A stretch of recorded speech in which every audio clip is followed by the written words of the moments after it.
Hi, everybody. Welcome in. It's a special edition of the United Bank Playbook. Thanks for being with us. Tony Caridi, along with Mountaineer head football coach Neal Brown, bringing you up to speed with what's going on with Mountaineer football. And we are absolutely in an entirely new world, along with everyone else. First off, how are you personally dealing with cabin fever at this point? Do you feel like you've got cabin fever? Well, Brooke says I'm doing better than she imagined. So, good. Yeah, Good, so good. I think it's a positive. It's been different. It's been unique. It's been an opportunity to hit pause, which I don't necessarily think is all bad. You know, I do think from this situation is going to kind of come some good for me personally, for our football team, for a lot of people and a lot of organizations. It may not be till further down the line, but it's been good. There's been a lot of time spent with family. You know, I've got a brand new appreciation for my wife as she's taught, and you know, I've been the PE teacher, so I've been teaching physical education. I got the 12 to 1:30 window, so I'm the lunch and then the PE teacher during our homeschooling. We're on spring break this week, so it's a little more relaxed around the house. But no, it's been good. The weather's been has been helpful, so we've been outside a lot. So so far so good. Have you asked yourself the question, why is it so difficult to handle 3 kids when I actually can handle 125 players a little bit better? There's no doubt. Well, sometimes the players, they listen better. No, it's you know, it's funny. I think, you know, the healthcare profession, and thank you, but I think there's newfound appreciation for them, but also teachers, you know, what they do and how they've done it. I can speak for the teachers here in Mon County. They've done tremendous as far as the at-home programs and using Schoology and just different ways to continue to teach and not only review but like teach new stuff in the schools. So a lot of credit to them. I want to ask you about taking advantage of the situation. We had chatted recently, and you said, you know, as a coach, you're always looking for a competitive advantage. I want to get into that a little bit, but I wanted to ask you, how much communication have you been having with fellow coaches to kind of try to beat around some ideas to figure out how everyone is dealing with this? Yeah, we are. There's no doubt. And I've challenged our staff to have at least one conversation per week with somebody within the profession to see whether it's teaching techniques, how they're communicating, how they're monitoring nutrition, other type of things. So, yeah, a good portion of our staff is doing that. I've done that personally. I think you have to, because everybody's kind of going through this for the first time, and so it's been good. We've had daily contact with our kids Monday through Friday. We kind of do a 10 a.m. check-in, which I think is a fair time, you know. So. It's been good. We do a couple team meetings a week, and then we do 3 position meetings, which I'm thankful that the Big 12 is allowing us to do some football type meetings, just because I think the most important thing during this is staying on a routine and a schedule. If you can establish some kind of routine and some type of schedule, then I think you got a chance. And that's what we've been trying to do. You hear us talking about every day all the time. All that is having an everyday mindset. I think we're a product of what we repeatedly do. So my hope is our staff and our players during this time can create habits, and those habits form a routine, and those habits are nutrition, they're working out, they're doing position work, they're doing their academics, all the things that they would normally be doing during this time. I hope they continue to do that, maintain a routine and a schedule. You know, Neal, one of the big questions in the unknown is when, in fact, the season will start. And we've seen speculation, and that's all it is right now, as to potentially when. You have any feel whatsoever as to how that will evolve? Well, I think that the decision makers in that will be probably at your state and your federal basis. I'm not sure that university decision makers, whether it's Shane or Dr. Gee or even the Big 12, whether it's Commissioner Bowlesby, I think it'll come from your state and your federal figures.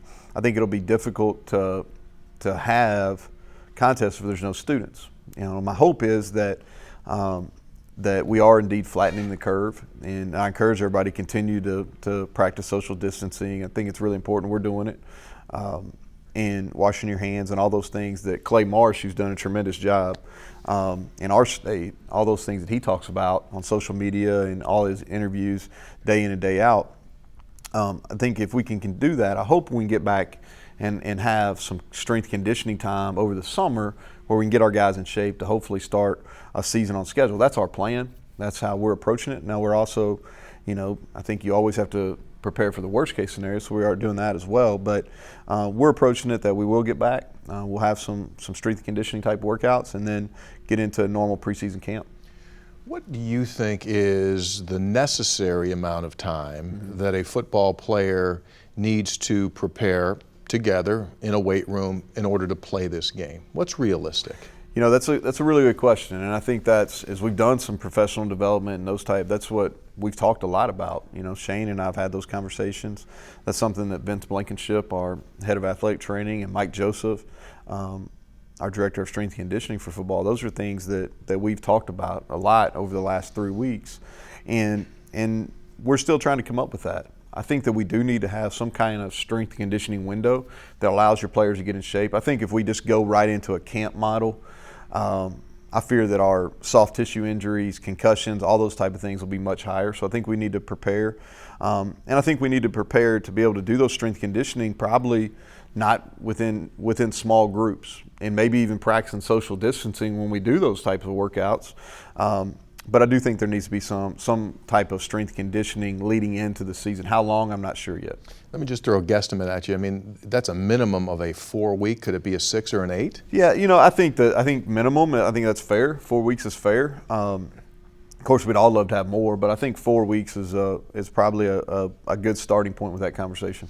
Let's talk about you talking with your players. As you said, you've got your assistants that are talking with the kids each and every day. What unique things are you learning or seeing from your players? Are the video games going on? Are you seeing anything? And the internet is filled with people singing, dancing. Anything catch your eye yet? So here's what we're trying to do. So as part of our routine, we're trying to, at 10 a.m. every Monday through Friday, we'll leave them weekends their own, okay? No check-ins, all those type of things. But their day starts at 10 a.m. And on Tuesday and Thursday, we have team meetings. On Monday, Wednesday, and Friday, we have position meetings. And then right after those Tuesday and Thursday team meetings, we have their accountability teams. And they get together. We're trying to keep these meetings short because we're doing them via Zoom. And we're telling our players to treat them just like they would if they were in our facility. All right, but I think you have a shorter span of attention, even in normal situations. But on these Zoom meetings, I think we're trying to keep everything between 15 and 20 minutes. And then that's kind of the start of their day. And then each player has designed their own individual daily routine, and that is around getting 3 meals nutrition-wise. It's around getting their workout in, which we can't monitor. It's around getting their football position work, which we can't monitor. And then Brittany Odell, who leads our academics, her and her staff have done a tremendous job. They are continuing with their advising appointments. We even have tutoring via Zoom. And so as part of what we've talked about is routine and schedule, and then accountability. Accountability to your position group, accountability to your accountability team. And so one way that we've tried to reinforce that is through social media. And so you see these Instagram pages, you see things on Twitter, and it's really about our players challenging each other. And we've done some competitive things, and we'll continue to build on that as we go. You've jumped into the Instagram daily as well, right? Well, I mean, as a leader, you got to set the standard, right? You guys, I mean, a leader. So I'm challenged. I'm trying to set the tone. I'll tell you what it's doing is I am creating a habit, which maybe coming out of this, I'll be in better shape. That's the hope. We had a nice commitment today. I tried to give a prelude to that with a jersey that I posed with, and I'll try to continue to take pictures of things either outside our home or within our home to give our fans some insight about what we got going on. How has this impacted recruiting? Because this would be a busy-ish time of the year. You guys are going out and you're taking a look at kids. How are you doing that? So with recruiting, you take away the visits, okay? So, and let me say this. I think the recruiting is going to be completely different for this cycle, which is unfortunate for those kids, and it's probably unfortunate for us and for other FBS programs as well. And what I mean by that is the players aren't going through the normal process, because they're not going to be able to go watch practice in spring, which normally they would do. Official visits, we don't know yet when those will resume. There's going to be no spring evaluation, which there's a lot of improvement that happens between the end of your junior year your last game. And then when a lot of schools and a lot of programs go through their off-season workouts or spring practices for those states that allow that, and our coaches aren't going to be allowed to do that, and those student athletes aren't going to be allowed to showcase their skills. I think summer camps are huge question marks. I would say doubtful at best, which is another evaluation point, not only for the class of 21, but for the class of 22. So I think it's going to limit. You're going to judge more on video than you probably ever have. You're going to have to judge. You're going to have to be creative. We try to be creative and getting our message to those student athletes, especially those ones that haven't been on our campus yet. And that's virtual tours, that's Zoom meetings with professors, that's Zoom meetings with our academic people, our strength and conditioning, nutrition. We're trying to take our product to them. But the actually flow of recruiting, as the daily interactions, has probably increased because the actual recruits themselves are at home. They're more available on the phone or direct messenger or text than they normally would be because they have fewer activities. The coaches are more available because they don't have practice, they don't have meetings as far as going to. And so the communication's actually picked up. And I would even take it further. The communication with the parents or the guardians has even been more so than maybe with the players. So you're getting to know them better. I think guys are making decisions. I think it'll be interesting coming out of this, especially there's been some recruits that we've been on that have made decisions to commit to schools they've never stepped foot on campus. That's a really difficult. We won't be in that business. But it'll be interesting to see how many of these commitments actually stick once this pandemic's over. That is such a huge part for you. You love to have face-to-face contact, right? You want, if I'm not mistaken, at least 3 touches, right there in person. So now it's through a monitor. And you try to do your best, I would imagine. You try to do your best. You take what's available and try to make the most out of it. We try to still ask a lot of questions. I think what it does, if you can get a kid on campus 3 times, and especially if one of those is with their family, then I think you got a really good chance of getting a yes from them. I really enjoy the live evaluations, especially in a camp, setting, because you can see, all right, how do they compete? Are they a guy that's first in line? How do they take instruction? How do they take correction? You get to see a lot of those things. And as a head coach, that's the only live evaluations we get because we can't go out other than a fall game eval, which a lot of times those kids have already made their decision by the time I watch them play a game in the fall. So for a head coach perspective, there's less evaluation from a physical standpoint than normal. From the players to your staff, you coach those guys up as well, and you've got 3 new members on the staff. How are you continuing your leadership mentoring? A year ago in the summer, you had them read John Maxwell's book. So are you doing that as well right now? So what we're doing is I've tried to start every day, Monday through Friday, with some kind of message to our staff. And those messages are always centered around 2 things. The most important thing that's going on in that staff members' lives are their personal health and their family's well-being. That's the most important thing. The second most important thing needs to be our players, all right, health and their well-being. And so we start that with that message, and then we're bringing in some speakers, talk to our staff. We're bringing in some speakers to talk to our players. Right now with our team, we're going through a John Gordon book. It's called The Power of a Positive Team. So we're going through chapter by chapter, hitting 2 or 3 chapters per week. And I've got some books lined up. I shared a book with our staff. We're not necessarily going through it, but we purchased it and sent it to. The ebook is The Obstacle is the Way by Ryan Holiday, which has really turned in tragedy into triumph. That's kind of the message of the book. We did that way back when this started, and because I thought it was a good kind of compass for our guys. But we're doing the best we can, and I think face-to-face contact with our staff. The mental health aspect is so important during this, and it's something that we always think about from a player standpoint. But I think it's vital for our staff as well to make sure they're taking care of their bodies and taking care to keep themselves fresh. Got a yes or no question for you. If I were to would have asked you on January 1, had you ever heard of Zoom? Would the answer have been yes or no? The answer would have been absolutely not. And here, the one of the things is coming out of this is I've probably sent more emails in the last 3 weeks than I've done probably in 10 years. I I have gone back and I don't know, learned for the first time or relearned. I can do all kinds of things with my phone that I never thought I could. As far as multiple FaceTime, where you can have up to 5 or 6 people on FaceTime, how to do things computer-wise, how to manage my schedule. I always said when I was a younger coach coming up, I was like, well, I'll always be self-sufficient. I'll always be that. Well, what had happened was I turned myself in not being self-sufficient, whether I was leaning on our assistant coaches or Lori Rice, who does a phenomenal job really running our office, or Brooke at home. So over the last 4 weeks, I've become more self-sufficient and kind of updated myself with technology and those type of things. So that's been a positive coming out of it as well. Yeah, you mentioned the academic side of things, and you're happy with that. What has your take been on how the student athletes are responding to the online coursework that they started a week ago? Well, that was probably the area that we were most prepared for this, is in academics. And the reason being is, so last May, our summer school starts early in May. Around the middle of May is when summer school 1 really kicks in.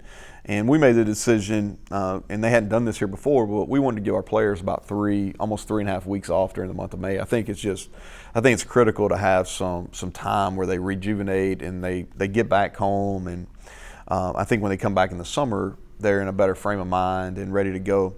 And so we did that.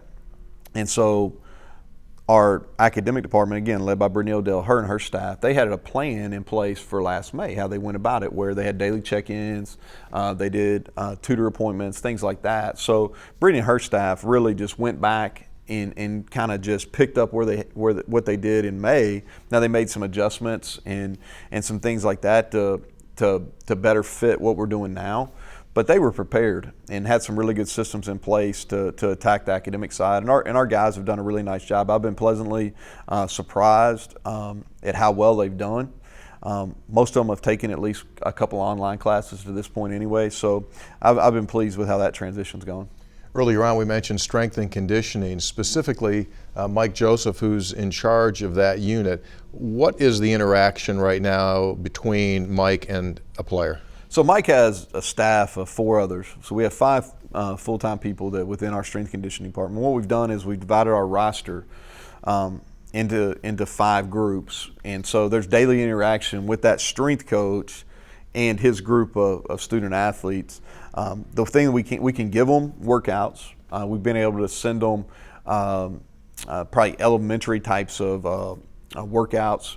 We've actually got 3 different types. We've got a type that they can do if they have a full access to a weight room, one if they just have some dumbbells or a bar or something like that, and then one if they don't have anything.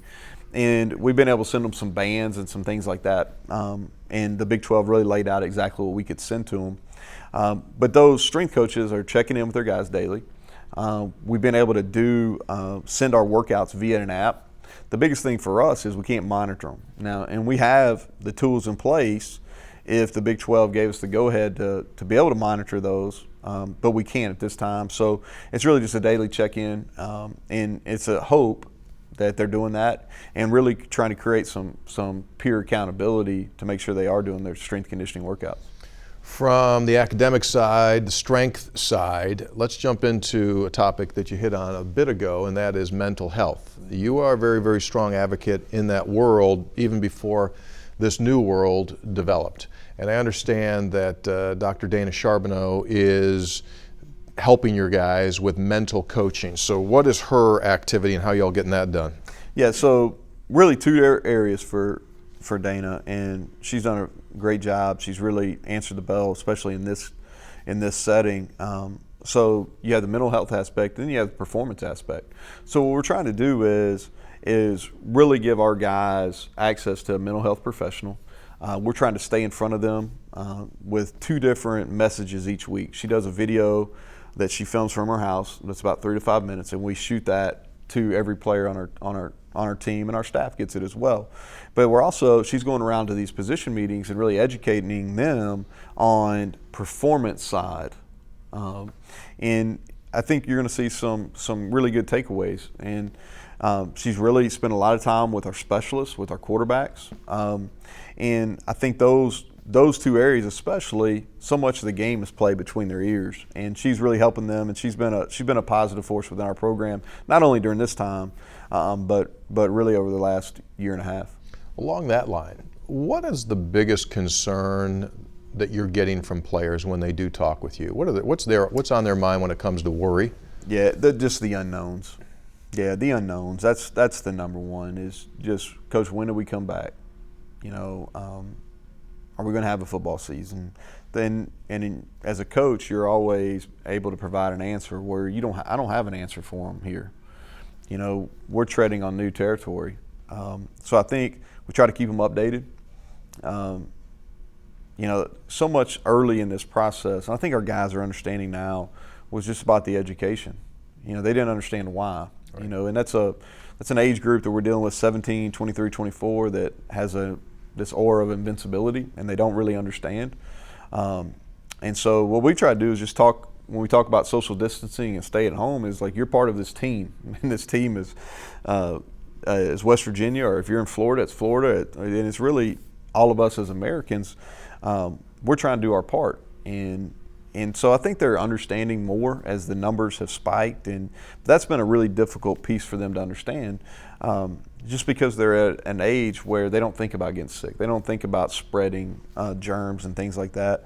And then I think you have some real world problems that, you know, our guys are going through, whether it's a parent that's not able to work or been laid off, whether it's a family member that's gotten sick or has been exposed to the COVID-19. I think those issues are real, and we're having to deal with some of those type of aspects. You never thought you'd be here, did you? As far as this world we're in, no. You know what? No, it really it hit me the first week we started spring. And I think I've told this story. I might even told it on the radio with you. Is we were having our first spring practice on March 10th, and Coleman Barnes, who's assistant athletic director for external with our football program, he comes up. We were going on a donor trip to California, and my 40th birthday was the next day, and we were going to kind of celebrate. His wife was going, and Brooke was going, and we were going to wine country, and we're going to see some donors and then tie in a couple days in Napa Valley. And he comes up to me about middle through the practice on the 10th and says, "Hey, I'm pretty sure our California trip's going to get canceled." I'm like, "Really?" And I said, "Why?" I'm thinking the donor had pulled. You know what I mean? I'm following this, but it wasn't real. He says, "No, the coronavirus." I'm like, "Really?" And well, that was 9:30 in the morning. By 3:30, 4 o'clock, that whole thing's canceled. By that evening, Dr. Gee and our board had made the decision that they were closing campus on Friday. Yeah. And it happened so fast. And we had our second practice on that Thursday, and I'm doing that press conference. Our players were supposed to talk, and I didn't think it was fair to them because I knew they didn't have answers. And I really didn't have a whole lot of answers either, but I thought I don't think it's ever fair to avoid the media. So I went up there and basically gave a bunch of I don't knows. But I really felt like, we were probably done. And it wasn't 10 minutes, 5, it may even be close to 5, is the basketball conference tournaments were canceled. Later that day, I think the NCAA basketball tournament had canceled, and everything would just snowball from there. And so, no, I didn't. I think it may have hit me a little earlier than some that this was going to be an extended deal. Tried to prepare our staff probably really on that Saturday. So we had our second practice on the 12th. The 13th was a Friday. That 14th was a Saturday, and I really felt it. We had some meetings with Kelly, Zen, and Shane, and really kind of was understanding the magnitude. So I was able to share that with our staff, and I think we've been ahead as much as we could as far as setting up a schedule and how we were going to operate. I get a sense that, you're the ultimate. You were known way before this as like the ultimate organizer. Yeah. I get a sense that you're comfortable with the world that you're in right now, how things are going. Yeah, I think. Fair? Yeah, I think that you got to let go. I'm fully aware that we don't have as much control over staff or players right now. I think we've got to be comfortable in our training. That think that we're about the right things. I'm glad we're doing this with this team and not the team a year ago at this same time. I think that would have been really difficult. But I think the best thing we can do is put the people first, try to establish some kind of order as far as routine and schedule, and then try to create a culture of accountability. And if we do that and keep selling, hey, because we're still talking, hey, we're going to be the most improved team in the country. We're going to create an edge through all of this.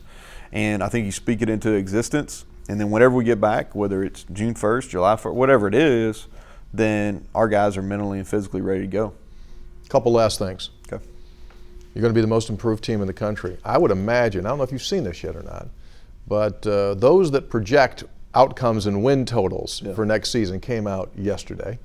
Had West Virginia at 5.5 wins.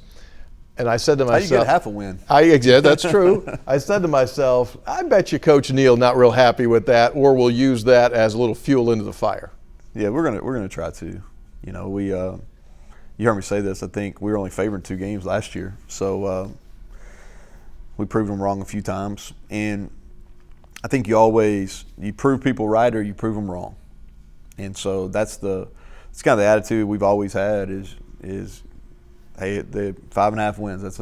That's what outsiders say the expectation is. So it's our job to either prove them right or prove them wrong. And I think we're trying to put together a program and a routine in place where we're trying to prove them wrong. Yeah, it's a classic West Virginia setup, right?